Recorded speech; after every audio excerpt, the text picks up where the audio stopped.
Getting a breaking news update of National Conference leader Omar Abdullah once again giving a clean sheet to Pakistan. Says terrorists haven't come from outside, but instead they are the youth of Kashmir. Here's the comment that was made. अमन की बात, सच्चाई ये है कि जिन इलाकों को हमने अपने दौरे हुकूमत में मिलिटेंसी से खाली कर दिया था, आज वहां फिर से बंदूक का असर है। मैं वजीर आला था, सजाद किचलू साहब मेरे एमओएस होम थे। हमने श्रीनगर में बंकर के बंकर उड़ा दिए। हम वहां तक हमें अपने आप को ये लग रहा था कि माहौल ठीक है। हम अफस्पा पे बात शुरू कर गए थे कि अब इन इलाकों से अफस्पा को भी उठाया जा सकता है, क्योंकि अब यहां पे मिलिटेंसी का कोई नामो निशान नहीं रहा। आज देखिए ना, श्रीनगर का कोई कोना जो है वहां कोई इंसान अपने आप को महफूज नहीं समझता। श्रीनगर, बाकी इलाकों की तो दूर की बात है। कुपवाड़ा से लेके टनल तक जिन जिन इलाकों को मिलिटेंसी से खाली किया गया था, वहां दोबारा मिलिटेंसी पैदा हुई। और ये बाहर से मिलिटेंट नहीं आए, ये कश्मीर के ही बने हुए नौजवान जो नाराजगी और अलग अलग वजूहात की बुनियाद पर बंदूक उठाने के लिए तैयार है। पिछले दिनों जो श्रीनगर में 3 मारे गए, उनमें से एक ऐसा था जिसने 2019 में बंदूक उठाई, मतलब 5 अगस्त के बाद। तो हमें तो कहा गया था कि 5 अगस्त और 370 के जाने के बाद तो कोई मिलिटेंट ही नहीं बनेगा, लेकिन आज भी बन रहे हैं। तो फिर ये झूठ किस काम का? हमें कहा गया था कि अलायदी पसंद जो जज्बात हैं वो खत्म हो जाएंगे। क्या आपको खत्म होते हुए नजर आए? पिछले जुमा को हैदरपुरा के उस वाकया के बाद अलायदी पसंद लोगों ने हड़ताल की कॉल दी। एक भी दुकान श्रीनगर में हमें खुली नजर नहीं आई, एक भी दुकान नहीं।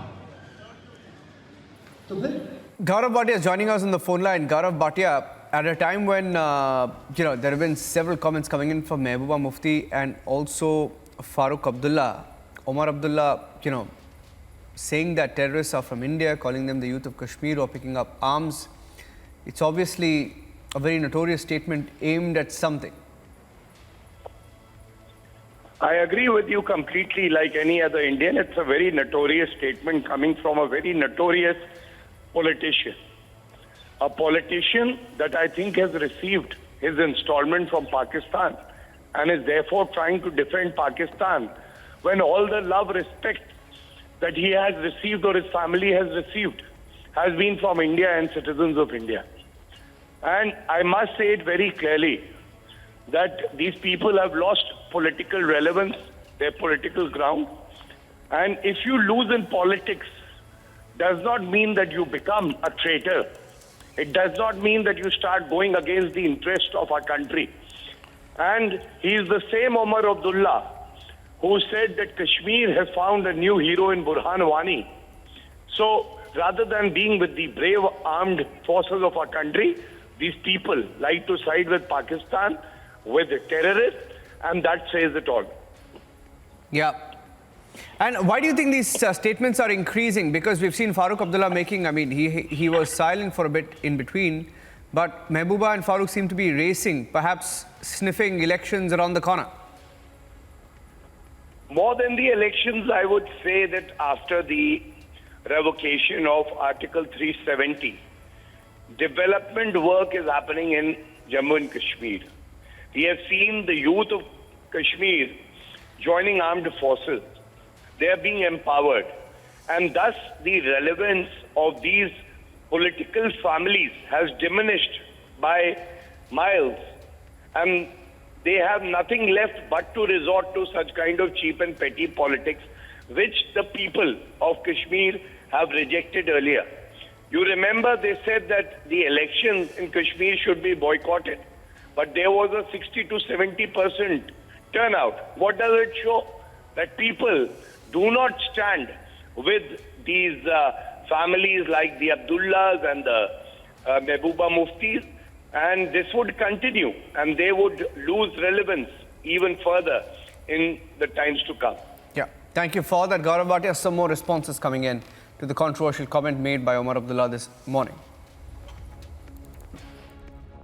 जम्मू कश्मीर के पूर्व मुख्यमंत्री उमर अब्दुल्ला का तर्कहीन बयान जो आज आया है कि ये जो मिलिटेंसी है ये वो लोग हैं जो कश्मीर में सरकारों से नाराज़ हैं। मैं ये पूछना चाहता हूँ कि 30 साल से या 35 साल से भी ज़्यादा मिलिटेंसी को हो गए। उस वक्त सरकारें आपकी हुआ करती थी, आपका ही खानदान इस सरकारों में रहा, तो फिर ऐसी बातें क्यों? एक तरफ तो आपके पिताजी कहते हैं कि पाकिस्तान से बात करनी चाहिए, अगर पाकिस्तान से बात करनी है तो क्या अगर मिलिटेंसी उन्होंने फैलाई है तो उनसे क्यों बात? तो इसलिए मुझे लगता है कि इस बयान का कोई औचित्य नहीं है और तर्कहीन बयान है। और ख़ास करके कश्मीरी युवा अगर मेन स्ट्रीम में आना भी चाहते हैं तो ये लोग उनको आने नहीं देंगे, क्योंकि दुकानदारी जो उनकी थी वो इसी आधार पर चलती थी कि कश्मीर में आतंकवाद फैला रहे और पाकिस्तान को हवाला ना दे करके अब लोकल जो युवकों को दोषी ठहराना ये बिल्कुल गलत है। कश्मीर के लोग बहुत से देशभक्त हैं और कुछ लोगों को छोड़ करके इस प्रकार से जो आतंकवाद फैलाते हैं, बाकी सब ठीक है। मुझे लगता है कि सभी कश्मीरी लोगों पर ये उमर अब्दुल्ला ने एक इल्ज़ाम लगाया है।